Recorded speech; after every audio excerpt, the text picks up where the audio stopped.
Hello बच्चों, so the question here is if two bodies of different masses have same momentum then the dash body possess greater velocity। ठीक है, तो किस body के पास ज्यादा velocity होगा, लाइटर वन और द हैवियर वन। ठीक है, सो कॉन्सेप्ट यहां पे लगाएंगे हम मोमेंटम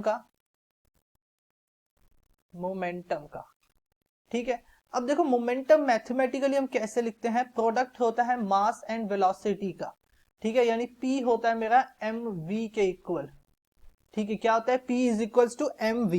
ठीक है, अब देखो बोल रहा है कि दो बॉडीज हैं, मान लो कि ये है body A and this is body B। ठीक है, इसकी कोई वेलोसिटी है v1, इसकी वेलोसिटी है v2। ठीक है, मास है इसका ma एंड इसका है mb। ठीक है, अब बोल रहा है कि इन दोनों का मोमेंटम क्या है, सेम है।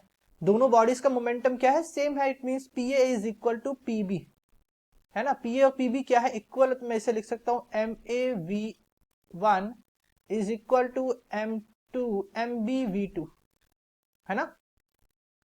अब मान लो कि मैं ये सपोज कर लूं कि जो मेरा ऑब्जेक्ट A है उसकी वेलोसिटी ज्यादा है ना, ग्रेटर वेलोसिटी मुझे फाइंड करना है। तो मैं लेट अस सपोज कि मेरा V1 जो है, mod of V1 is greater than mod of V2, है ना। ये मैंने मान लिया, अज्यूम कर लिया मैंने ये चीज।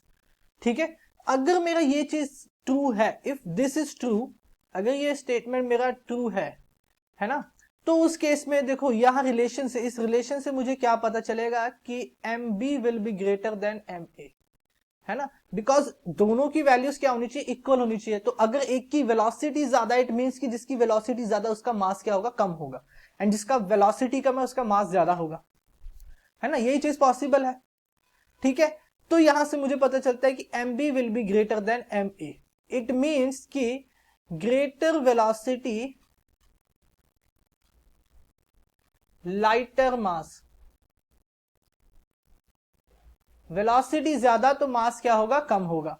और अगर वेलोसिटी कम, लेस वेलोसिटी हैवियर मास, मास क्या होगा, हैवियर होगा इस केस में, है ना। तो यहां पे ब्लैंक्स में क्या आएगा, किस बॉडी के पास ज्यादा वेलोसिटी की, लाइटर वन के पास, लाइटर बॉडी, जिसका बॉडी का मास कम होगा। Okay, so I hope you understand it well, thank you.